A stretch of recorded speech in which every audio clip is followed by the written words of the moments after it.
Parents, मैंने एक video किया था ओरल थ्रश के ऊपर, तो उसमें जो बहुत से पेरेंट्स जो मेरी ओपीडी में आए उनने वीडियो देखा था, उन्होंने मुझे ये बोला था कि ओरल थ्रश तो एक चीज़ है, बट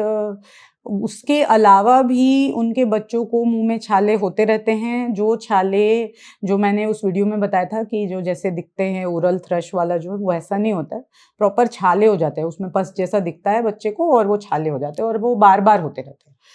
तो हम लोग आज इसके बारे में बात करेंगे कि जो ये छाले हैं वो कैसे हो जाते हैं बार बार बच्चों के मुंह में, और खाना पीना इसका क्या कुछ रिलेशन है इस चीज़ से, और इसका अगर ये छाले हो रहे हैं तो इसको हम इसके लिए क्या ट्रीटमेंट कर सकते हैं।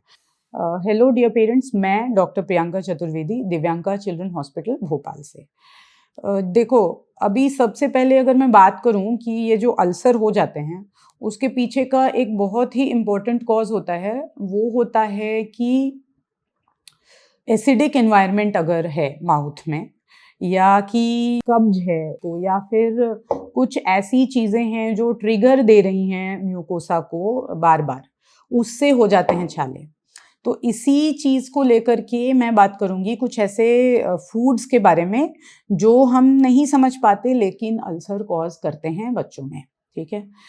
और फॉर दैट मैटर एडल्ट्स में भी। तो सबसे पहले जो फूड आता है वो है एसिडिक या सिट्रस फूड, मतलब इवन जो लाइम है, जो लेमन या जो ऑरेंजेस है, ये सब भी छाले कॉज करते हैं। अगर आपके बच्चे को बार बार ये हो रहा है छाले, तो उनमें हम फिर बोलते हैं कि एसिडिक फूड वाले जो फ्रूट्स हैं, एसिडिक नेचर वाले, उसको अवॉइड करना है, ठीक है।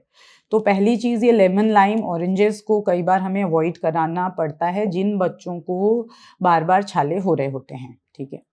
दूसरी चीज़ है टोमेटो, वो भी एसिडिक ही होता है, और जिन भी बच्चों को ये छाले का रिकरेंस होता है उसमें हम ये बोलते हैं कि टोमेटो को भी थोड़ा सा अवॉइड करना है या फिर पका के देना है, जिससे कि रॉ जो है वो और एसिडिक होता है, वो म्यूकोसा को इरिटेट करके एग्जिस्टिंग जो छाले हैं उनको फर्दर और एग्रीवेट या उनको ठीक नहीं होने देगा, ठीक है। तीसरी चीज़ है स्पाइसी फूड, बहुत ज़्यादा तेज़ मसाले हैं अगर आप खा रहे हैं तो भी ये छाले जो एग्जिस्टिंग हैं वो या नए छाले बन सकते हैं। बच्चे को हमने खूब सारा गरम मसाला दे के बना के खाना दे दिया, खूब सारे जो हैं तीखे मसाले दे दिए, उससे बच्चे के छाले जो हैं वो बढ़ जाते हैं। चौथा फूड जो कि बहुत अननोइंगली पेरेंट्स देते रहते हैं वो होता है सॉल्टी स्नैक्स, चिप्स, कुरकुरे, ये सब चीज़ें भी बच्चे के छाले को इरिटेट करती हैं या बढ़ा देती हैं। फिफ्थ फूड क्रंची या ऐसे फूड जो बहुत डिफ़िकल्ट हैं टू च्यू, वो स्मॉल म्यूकोसल इंजरीज़ करती हैं, ठीक है। अब ये स्मॉल म्यूकोसल इंजरीज़ जो बच्चा बहुत प्रोन नहीं है तो वो टू अल्सर्स, तो हो सकता है उसमें कुछ बहुत ज़्यादा प्रॉब्लम ना हो, लेकिन जब बच्चा जो है अगर वो प्रोन है और उसमें हमने ये काफ़ी क्रंची या हार्ड फूड उसको दिए हैं तो उसमें ये अल्सर्स एग्रीवेट होते हैं।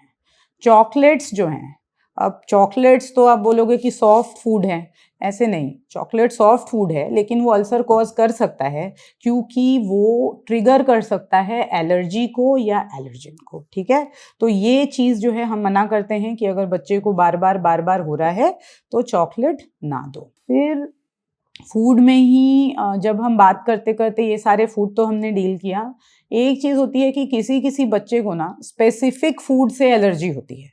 कि ऐसे तो वो फूड कोई अल्सर कॉज नहीं करता है, लेकिन कभी कभी उसको, उस बच्चे को उस फूड से एलर्जी होगी, और उस एलर्जी के कारण जैसे एग से या कि किसी भी और कोई एक फूड है हो, बच्चे ने खाया और उसको तुरंत अल्सर हो गया। ऐसा मेरे पास एक बच्ची अभी आई भी थी जो कि सॉस जब खाती थी और वो ब्लैंड सॉस होता था, लेकिन शायद उसके प्रिजर्वेटिव से उसको एलर्जी थी और उससे उसको हर जब भी वो खाती थी उसको छाले हो जाते थे और बहुत ही बैड अल्सर्स होते थे उसके, बिल्कुल खाना पीना बच्ची का छूट जाता था। जब पेरेंट्स ने धीरे धीरे ये पैटर्न नोटिस किया और जब से वो सॉस बंद कर दिया, बच्ची को छाले नहीं होते। तो एक ये चीज़ हमें ध्यान रखनी है कि स्पेसिफिक फूड कोई हो सकते हैं, जितना मैंने आपको फूड बताया उसके अलावा भी कुछ स्पेसिफिक फूड हो सकते हैं। अच्छा, एक चीज़ है जो ड्रिंक्स है, जैसे कई बच्चे चाय कॉफ़ी ये सब पीते हैं, तो ये भी एसिडिक है। अल्कोहल कंटेनिंग बेवरेजेस या कोल्ड ड्रिंक्स जो हैं वो भी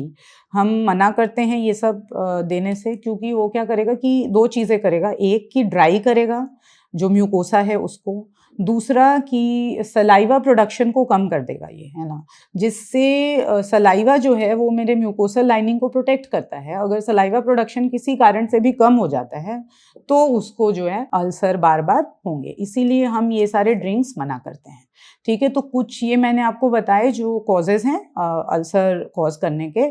तो अभी इसी के हिसाब से हम लोग ट्रीटमेंट पे चलते हैं कि क्या करना चाहिए। तो सबसे पहला ट्रीटमेंट क्या होना चाहिए, जो जितने सारे फूड मैंने बताए उसको अवॉइड करना है ना, अवॉइड स्पाइसी फूड, अवॉइड जो एलर्जी कॉज करने वाला फूड है बच्चे के लिए, बिल्कुल से नो टू चॉकलेट्स, नहीं खिलाओ उसको, बच्चे को क्रंची बहुत ज़्यादा ऐसा फूड अगर उसको हो रहे हैं अल्सर्स तो मत दो।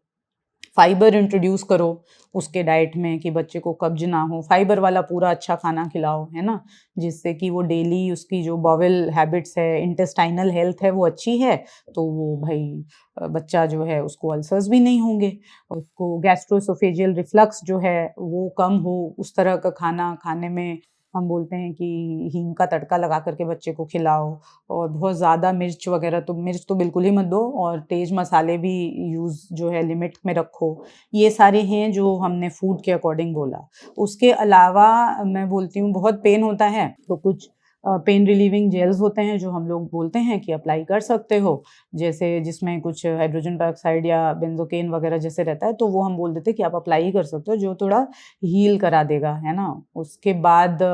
फिर हम कहते हैं कि कई बार वार्म सलाइन गार्गल भी बोलते हैं, लेकिन बच्चे को तकलीफ अगर अल्सर में ज़्यादा होती है तो हम बोल देते हैं कि एंटीसेप्टिक रिंस, माउथ रिंस वगैरह जो है बड़े बच्चों में वो हम यूज़ कर सकते हैं।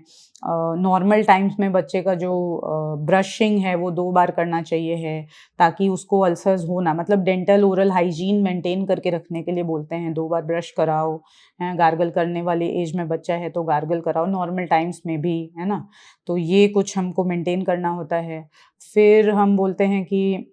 अगर बच्चे को बहुत ज़्यादा पेन है तो फिर ओवर द काउंटर कई बार पेन किलर्स वगैरह मिलता है, लोग यूज़ करते हैं। मैं कई बार एंटासिड्स ऐड कर देती हूँ जब अल्सर लेके आते हैं पेरेंट्स कि भाई जब एसिडिटी ही कम होगी या गैस्ट्रोएसोफेजियल रिफ्लक्स ही कम होगा तो अल्सर जो है ट्रिगर नहीं होगा या पेन नहीं होगा। कुछ ऐसे हम जेल्स बोल देते हैं, एलोवेरा जेल्स है ये सब की वहाँ कोट कर दे अल्सर के ऊपर, है ना, तो उससे भी फ़ायदा हो जाता है। अब एक है कि अगर हमने कुछ भी ट्रीटमेंट नहीं किया तो भी 1 से 2 वीक में यूजुअली अल्सर्स हील हो जाते हैं, अगर हमने सिर्फ थोड़े एहतियात बरते या कुछ वो सारे फूड्स अवॉइड कर दिए। लेकिन जब ये अल्सर नहीं हील हो रहा है, भाई 2 वीक 3 वीक हो गया अल्सर हील नहीं हो रहा है, रिकरेंस इतना बार बार हो रहा है कि बच्चे की day to day life hamper हो रही है, वो कुछ भी नहीं खा पा रहा है, बहुत बड़ा अल्सर है, एकदम बहुत ही ज़्यादा बड़ा, और वो साथ में एसोसिएटेड है फीवर, डायरिया, कुछ अलग सिम्टम्स के साथ, तो ऐसे केस में ज़रूर आपको हमारे पास आना है। कई बार अल्सर्स जो हैं वो किसी न्यूट्रिशनल डेफिशिएंसी के या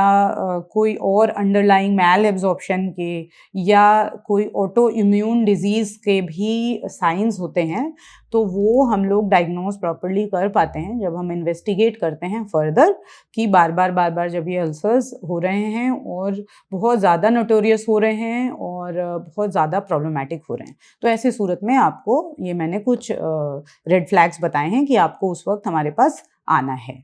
आई होप इससे आपका कुछ तो डाउट ज़रूर क्लियर हुआ होगा, एंड इसीलिए ये वाला जो वीडियो है इसको आप ध्यान से देखें और जो फूड मैंने बोले उसको प्लीज़ अवॉइड करें। Thank you.